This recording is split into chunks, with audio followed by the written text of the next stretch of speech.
welcome back to my channel. Today is day number 5063 of quarantine. People are still social distancing, restaurants and activities are opening up across the United States. However, most people are still staying in, including myself. I just really don't want to be around crowds of people at this time. So that leaves me with a lot of free time. I've been trying some different recipes. Today I'm trying Nigerian stew, and of course, it's gonna be vegan. I actually moved to Houston last year. One thing that I have found is that Houston has the largest population of Nigerians. So obviously I've met quite a few and they all talk about how they love Nigerian food. So I heard about Nigerian stew and I said, hey, let me try it and see if I could make it vegan. Now, when I started looking up the recipe, no shade to Nigerians, but it's really not the healthiest thing. The main reason is because they put so much oil in this recipe. It's almost scary. I mean, some of the recipes that I've seen have been scary amounts of oil. People of African descent tend to have high blood pressure, heart disease, and diabetes as common causes of death. I've met several people my age, early 30s, who have told me that their parents both passed away around the age of 50. And then I'm like, well, what happened? And I found out that one, Nigeria doesn't have the best healthcare system, but two, the cause of death for a lot of people that I've asked was high blood pressure. So when I started looking up what was in this food, it started kind of making sense. But this is not shade to Nigerians. I hear that Nigerian food is amazing, so I definitely want to try it. But I want to offer a healthy version to the infamous Nigerian stew and see if I can still make it super yummy. So if you're interested in seeing how I make Nigerian stew, vegan approved, stay tuned.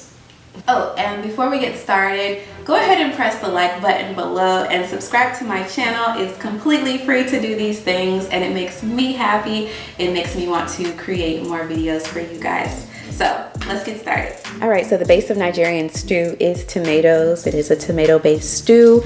It is often cooked with chicken, so it's usually a tomato chicken stew. We have about 8 small plum tomatoes and then 1 red bell pepper, 1 red pepper, I forgot the name, but I'll link it below, 1 tiny habanero pepper, and 1 medium-sized red onion. Nigerians usually use rice, so I was able to get some of this rice pre-cooked because Lord knows I probably cannot even cook rice. I have not made rice in so many years. But if you want to be healthier, I would go with quinoa. I'm gonna eat mine with quinoa, but I think I will have rice kind of for like the cover photo for the video, for show. And this is gonna be our meat. It kind of looks like raw chicken a little bit, but it is jackfruit. You can get jackfruit frozen or canned. If you do get it canned, try to get BPA-free canned. Frozen would be better, but the best would be to cut open your own jackfruit. And then we have our spices. This recipe required me to take it back and get seasoning salt. This is like a healthy version of seasoning salt. It's an organic version. It has sea salt instead of just regular table salt and organic ingredients. However, it does still have sugar, so it's not the most healthy thing, but it's at least organic cane sugar. Curry powder, organic thyme, grapeseed oil. Let's pause for the cause and talk about oil. The videos that I've seen, I'm sure what they're using is vegetable oil, canola oil, soybean oil.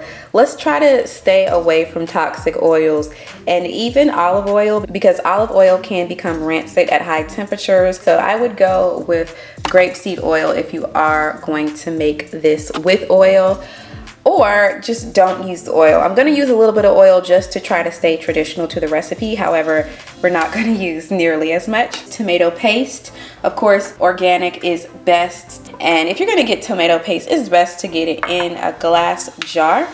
And then we're gonna use a cup of vegetable broth. The first thing we're gonna do is blend up some of these ingredients. I diced half the red onion and placed the other half in the blender with the tomatoes and peppers and blend until smooth.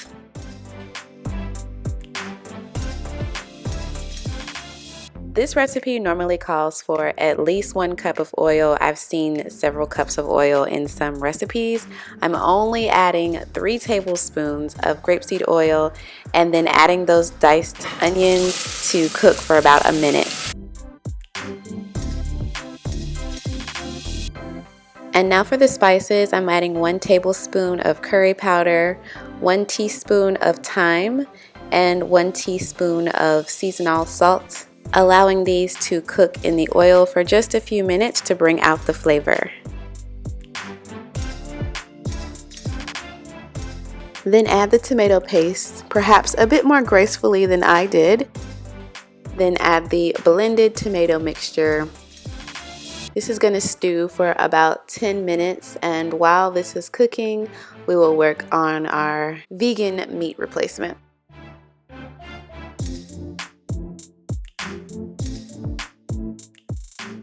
I took a few minutes to cut the jackfruit into bite-sized pieces. I just love how the texture of jackfruit really mimics meat, especially when it's cooked into a stew like this.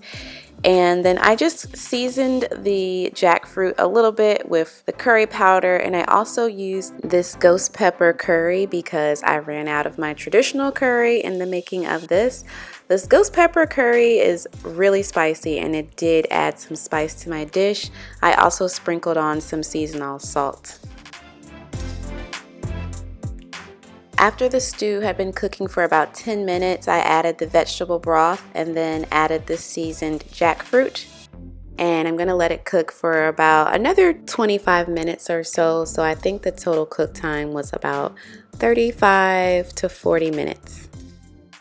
It's always important to start with less and add more, so I did a taste test and realized that I wanted a little bit more flavor. I added 2 teaspoons of seasoning salt and 1 teaspoon of thyme. Then I got a little comfortable and added a little less than a tablespoon of ginger. Some recipes use ginger. I was a little afraid to use it at first, but it turned out really good. So apparently when the oil is sitting on top like this, it's done or it's getting good. I don't know. Obviously I didn't put a lot of oil, so it's not that much on top. And I would highly recommend just trying to make it without oil. But I wanted to play around with using as close to the original recipe as possible while making it vegan. So yeah.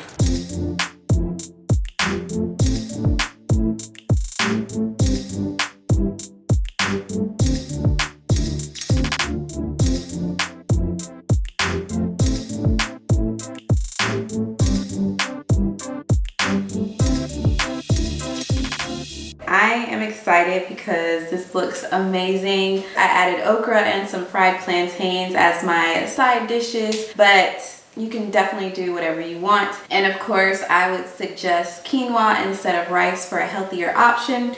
But in the spirit of doing things the traditional way, as traditional as possible, I'm going to try this with the rice. So here is the final taste.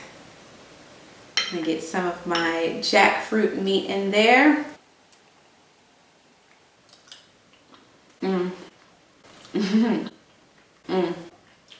It's really good. Over the course of seasoning, I did add a total of 3 tablespoons of the seasoning salt or seasonal salt. I would suggest doing 2 or 1, just depending on your flavor profile, because it is a little bit salty, and I know that there is salt in that. I didn't even add any extra salt because I felt like after I put the 3rd teaspoon, it was a little bit too salty, but still good. I would still eat it. But I would suggest maybe holding off on that 3rd teaspoon.